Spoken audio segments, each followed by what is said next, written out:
Hello' student, এই ভিডিঅ'টোত আজি অৰ্থাৎ 2026 বৰ্ষৰ 6-3-2026 তাৰিখে গোলাঘাট জিলাত অনুষ্ঠিত হৈ যোৱা ক্লাছ 9ৰ এনুৱেল এক্সাম 2026ৰ আছামিছৰ কুৱেশ্যন পেপাৰখনৰ সমাধান আগবঢ়াবলৈ লৈছোঁ। ইতিমধ্যে গোলাঘাট ডিষ্ট্ৰিক্টৰ কেইবাজনো ষ্টুডেণ্টে মোলৈ কুৱেশ্যন পেপাৰ চেণ্ড কৰিছে হোৱাটছআপত। বালিজানৰ পৰা দীপজ্যোতি বৰুৱা, সৰুপথাৰৰ পৰা অৰ্পণা বড়ো, হাফিজা বেগম, সকলো লোকে মোৰ ফালৰ পৰা অশেষ ধন্যবাদ। তো আহা তেতিয়াহ'লে আমি কুৱেশ্যন পেপাৰখন ডিছকাছ কৰোঁ।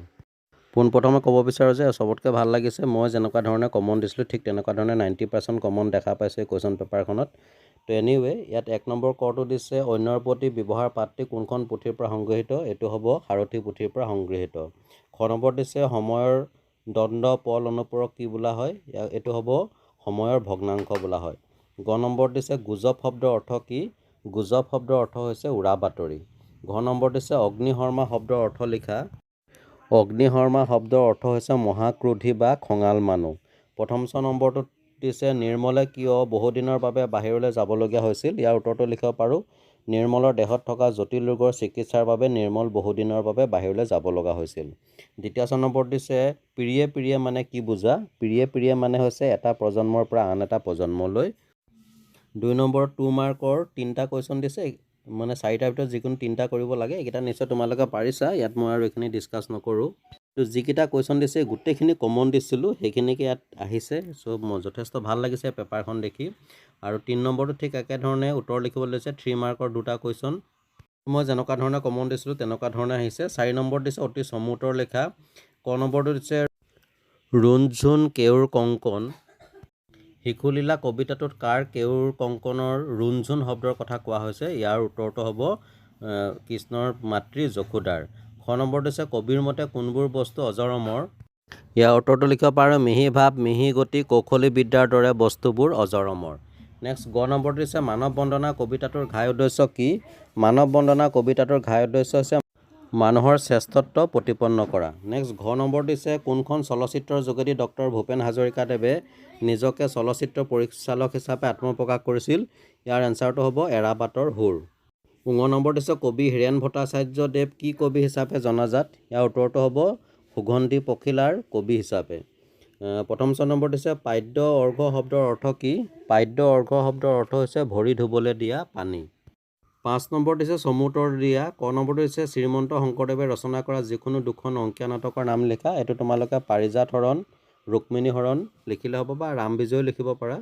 বাকী ইয়াত খ, গ, 6 নম্বৰ 7 নম্বৰ এইখিনি যিখিনি দিছে এইখিনি গোটেইখিনি মই কমন দিছিলোঁ আৰু ইয়াৰ এনচাৰবিলাক মই আগৰ ভিডিঅ'টোত দি থৈছোঁ, নিশ্চয় তোমালোকে চাইছা আৰু পৰীক্ষাত ইয়াৰ উত্তৰবিলাক ভালকৈ লিখিব পাৰিছা। 8 নম্বৰটোত প্ৰসংগ সংগতি দৰ্শাই ব্যাখ্যা কৰিবলৈ দিছিলে, এইখিনি মই দিছিলোঁ তোমালোকক কমন, নিশ্চয় তোমালোকে পাৰিছা।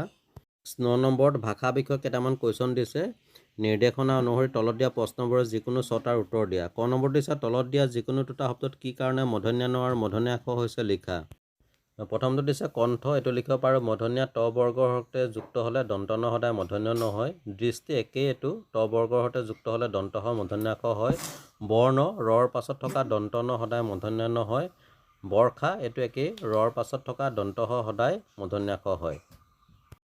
খ নম্বৰটো দিছে তলৰ যিকোনো দুটাৰ বিপৰীত অৰ্থ বুজোৱা শব্দ লিখা। পাৰ্থক্য, পাৰ্থক্যৰ বিপৰীত শব্দ হ'ব মিল। তাৰপিছতো দিছে শ্ৰদ্ধা, শ্ৰদ্ধাৰ বিপৰীত শব্দ লিখিব পাৰোঁ আমি অশ্ৰদ্ধা বা অৱজ্ঞা। জ্যেষ্ঠ, জ্যেষ্ঠৰ বিপৰীত শব্দ হ'ব কনিষ্ঠ। আৰু মৌখিক, মৌখিকৰ বিপৰীত শব্দ হ'ব লিখিত। গ নম্বৰটো দিছে তলত দিয়া যিকোনো দুটা শব্দৰ সমাৰ্থক শব্দ লিখা। গ্ৰন্থ, গ্ৰন্থটো আমি কিতাপ লিখিব পাৰোঁ। জগত, জগতটো পৃথিৱী। ধৰা লিখিব পাৰোঁ বেমাৰ, বেমাৰৰ সমাৰ্থক শব্দ লিখিব পাৰোঁ নৰিয়া বা অসুখ। গাঁও, গাঁৱৰ সমাৰ্থক শব্দ লিখিব পাৰোঁ গঞা। এইখিনি গোটেইখিনি মই কমন দিছিলোঁ। আৰু ঘ নম্বৰটো দিছে তলৰ জুৰীয়া শব্দৰ যিকোনো দুটাৰ বাক্য ৰচনা কৰা, সেইখিনি নিশ্চয় তোমালোকে পাৰিছা। ঙ নম্বৰ দিছে তলৰ যিকোনো দুটা শব্দৰ সন্ধি ভাঙা। প্ৰথমটো দিছে শকাব্দ, শকাব্দটো সন্ধি ভাঙিলে হ'ব শক যোগ অব্দ। অনুষ্ঠান, অনুষ্ঠান শব্দটোৰ সন্ধি ভাঙিলে হ'ব অনুহ যোগ থান। জন্মাষ্টমী, জন্মাষ্টমী শব্দটোৰ সন্ধি ভাঙিলে হ'ব জন্ম যোগ অষ্টমী। আৰু মনস্তাপ, মনস্তাপৰ সন্ধি ভাঙিলে হ'ব মনঃ যোগ তাপ। আৰু ইয়াৰ পিছতে প্ৰথম ছ নম্বৰত প্ৰত্যয় ভাঙিবলৈ দিছে আকাশী, এইটো আকাশ যোগ দীঘৈ। লিখক, লিখ যোগ অক। গাঁৱলীয়া, গাঁও যোগ অলীয়া, এইখিনি মই কমন দিছিলোঁৱে। দ্বিতীয় ছ নম্বৰ দিছে তলৰ যিকোনো দুটা শব্দৰ ব্যাক বাক্য লিখি সমাসৰ নাম লিখা। এইখিনি তোমালোকে পাৰিছা বুলি মই ধৰি লৈছোঁ। কাৰণ এইখিনি মই আগৰ ভিডিঅ'বিলাকত দি আহিছোঁ। তাৰপিছতে ভাৱ বহলাই লিখিবলৈ দিছে, ৰাইজে নখ জোকাৰিলে নৈব, এইটো মই দিছিলোঁৱেই। তাৰপিছত যিটো ৰচনা লিখিবলৈ দিছে, ইয়াৰ ভিতৰত তোমাৰ প্ৰিয় সাহিত্যিক, এইটো মই কমন দিছিলোঁ, ইয়াত আহিছে, নিশ্চয় তোমালোকে পাৰিছা।